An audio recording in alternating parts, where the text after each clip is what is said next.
don't forget, like, share and subscribe. Glory Automotive. We crawled, with the lightest possible touch of the accelerator pedal, over a boulder-strewn mountain peak just outside of Tucson. We'd been driving for a few hours already, through city streets, along the highway, through twisty stretches just outside of Saguaro National Park. But it wasn't until we were pointed skyward, at such a severe vertical incline that we could only barely make out the hands of the trail guide ahead, that we knew Jeep had nailed the 2018 Wrangler redesign. That light bulb moment was punctuated by the screeching steel impact of a skid plate along the jagged edge of a boulder. There's just something that feels right about a vehicle designed with purity of purpose. Leave the one-size-fits-all approach to the midsize crossover. Stop attempting to be all things to all people like the midsize sedan. The problem with narrow-minded vehicles, though, is that they all require some sort of significant compromise to live with on a daily basis. With the latest version of the iconic Wrangler, Jeep set out to banish as much compromise as possible. Smoothed out corners and light-weighting materials improve efficiency. A range of engine choices opens the envelope to a larger swath of buyers, and big infotainment screens and backup cameras make the 2018 Wrangler easier to live with than ever before. But that essential purity of purpose remains intact. The latest Wrangler is better in every way than its predecessor, a fact that rings true no matter what type of terrain you're driving on. A casual observer may not notice the subtle exterior tweaks made to the 2018 Wrangler, codenamed JL, over the JK model it replaces. The round headlights, LED units on higher-end models, now cut into the outer two vertical grille slats, which are canted back just enough to make a difference in the wind tunnel. The windshield, too, is swept back further than ever before, but not so much that it messes up the Wrangler's timeless design. Hood and door latches are still externally bolted to the body, crucially allowing the doors and windshield to be removed or folded down for the pinnacle of open-air motoring, like little lumps of clay the designer forgot to smooth out. Vents in the front fenders reduce underhood pressure and keep the hood from rising about at speed as it did on Wrangler models in the past. So picky are Wrangler customers that Jeep's decision to move the turn signals ignited 1,000 threads on internet forums worldwide. What happens when you swap the fenders for greater tire clearance? The aftermarket and Mopar's own parts catalog have that covered.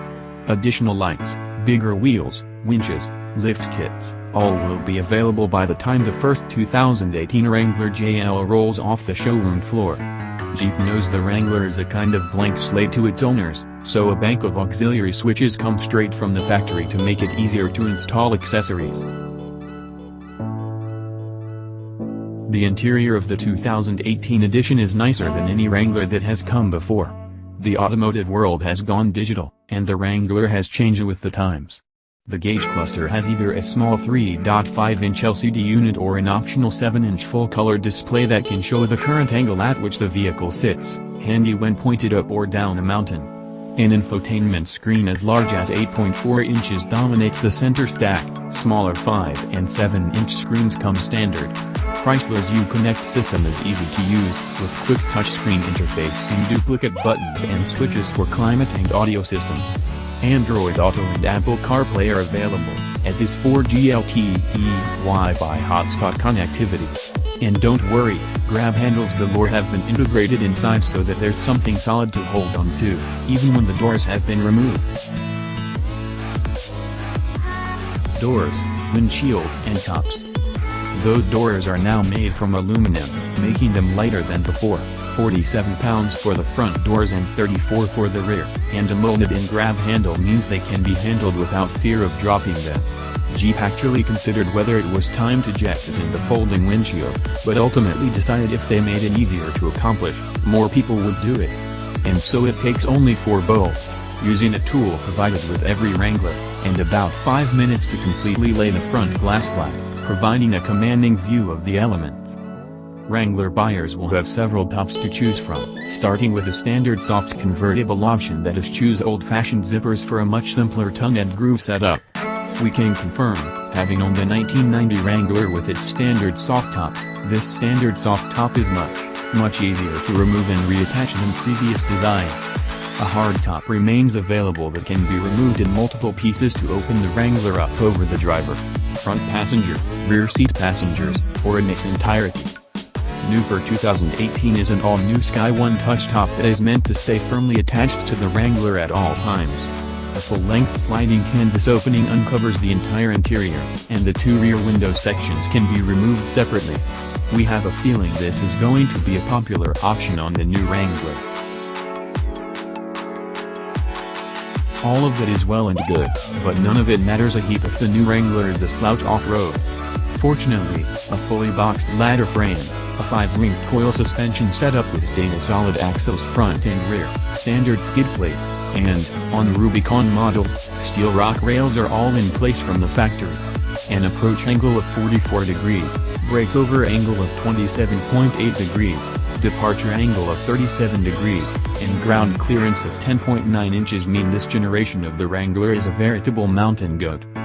Variable assistance electro-hydraulic steering is new for 2018, and it works fine. We often opine about the loss of steering feel on sports cars, but that's less important than the right ratio and adequate boost for a Wrangler. Bump steer has been reduced with outward-facing steering knuckles. The turning radius is 34.5 feet on 2-door and 40.8 feet on Wrangler 4-door models, both tighter than the previous generation. Wrangler engine options. When the 2018 Wrangler goes on sale early next year, the standard engine will be a 3.6-liter V6 producing 285 horsepower and 260 pound-feet of torque. A 6-speed manual transmission comes standard, and an 8-speed automatic will be optional. Stop-start technology helps the 2018 Wrangler Unlimited V6 achieve 18 miles per gallon in the city, 23 on the highway, and 20 combined. Manual transmission models drop 1 mile per gallon city and combined. This 3.6-liter V6 engine and 8-speed auto are the same ones used in the Jeep Grand Cherokee and Ram 1500. As in those applications, acceleration is perfectly adequate, and there's very little hunting and becking as the gearbox picks the proper ratio. There's just enough power to spin the rear tires from a standing start, but the Wrangler is certainly no hot rod. The 6-speed manual is fine, with a reasonable clutch pedal that's not too hard or long to make using it a pain. A few months into 2018, a new 2.0-liter turbocharged 4-cylinder will start hitting dealerships across the country. With 270 horsepower and 295 pounds-to-foot, the direct-injected turbo mill will be an extra-cost option across the entire Wrangler lineup. An 8-speed auto is the sold transmission with the small boulder mill, and EPA estimates are not yet available. It'll run on 87 octane just fine, but premium is recommended for maximum power and efficiency. A mild hybrid setup helps save some gas and allows for some regenerative braking energy to be used to power the Wrangler's accessories.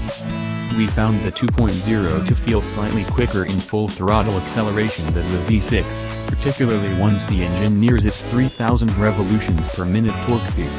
Power just off idle isn't great, but the low overall gearing of the transmission and axles put the little motor into its somewhat high power band pretty quickly. If we were spending our own money, we'd probably stick with the standard V6 unless the fuel mileage benefit is substantial. Even if the 4-cylinder is torquier, at least with 91 octane fuel, the real-world difference is negligible, and neither engine is going to blow your socks off at the drag strip. Plus, we'd want the manual gearbox. A 3.0-liter diesel V6 will arrive for the 2019 model year, producing 260 horsepower and 442 pounds-to-foot. We'd love to tell you more about it, but we'll have to wait for Jeep to finish development and let us slide behind the wheel. Given how much we like the oil burner in the Grand Cherokee and Ram EcoDiesel, we expect good things to go along with a several $1,000 upcharge. The 2018 Jeep Wrangler Sport starts at $28,190 including destination and basic 2-door trim, or $31,690 with 4 doors. Sahara models only come with 4 doors and start at $38,540. A 2-door Rubicon, the most expensive trim, runs $38,190 and the 4-door is $41,690. That's a couple $1,000s more than the previous Wrangler when compared trim by trim. The running gear. 3 transfer case options are available on the new Wrangler, starting with the tried and true command track part-time 4-wheel drive system. A 2.72 to 1 low range allows for a rock-crawling low gear of 48.18 to 1 with the manual transmission, or 44.20 to 1 with the automatic. This system is standard on Sport and Sahara models. Wrangler Rubicon models get a beefier rock track system. A 4 to 1 low gear ratio allows for a 84.2 to 1 crawl ratio with the manual, or a 77.2 to 1 with the automatic. Rubicons also get heavy-duty Dana 44 axles front and rear, True-Lock electric front and rear axle lockers, and an electronic sway bar disconnect for greater suspension articulation. For the first time ever in a Wrangler, a full-time 4-wheel drive system will be offered on Sahara models.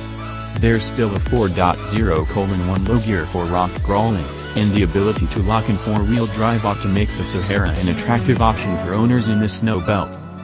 4-wheel disc brakes are standard across the board, as are electronic stability control, electronic roll mitigation, and trailer sway control. The escape system has 3 different modes: full on, full off, and partial on. Though there are no specific snow, sand, or mud settings in the Wrangler, the multi-mode escape helps dial in the right amount of electronic assistance to maintain traction. Putting it all to work. The funny thing about all of these specifications is that they simply don't matter when you're out in the world, experiencing nature, and having fun in a Wrangler. The last things we were thinking about while piloting a Wrangler Rubicon over the rocks were angles, ratios, clearances, and turbochargers. And that's because everything just works. We pulled back into the off-road staging area after a second run up and over the mountain on an unseasonably cold day in Arizona, heat on full blast and heated seats on high. We admitted to bashing a skid plate on one particular hairy stretch of boulders. No problem. That's what they're there for, responded an unknown engineer. And that sums up the 2018 Jeep Wrangler. Sometimes, you just want to go bashing through the rocks, the mud, the snow, or the sand. And that is exactly what the Wrangler is there for. The fact that it's so much easier to live with the rest of the time proves that this is the best Wrangler that Jeep has ever built.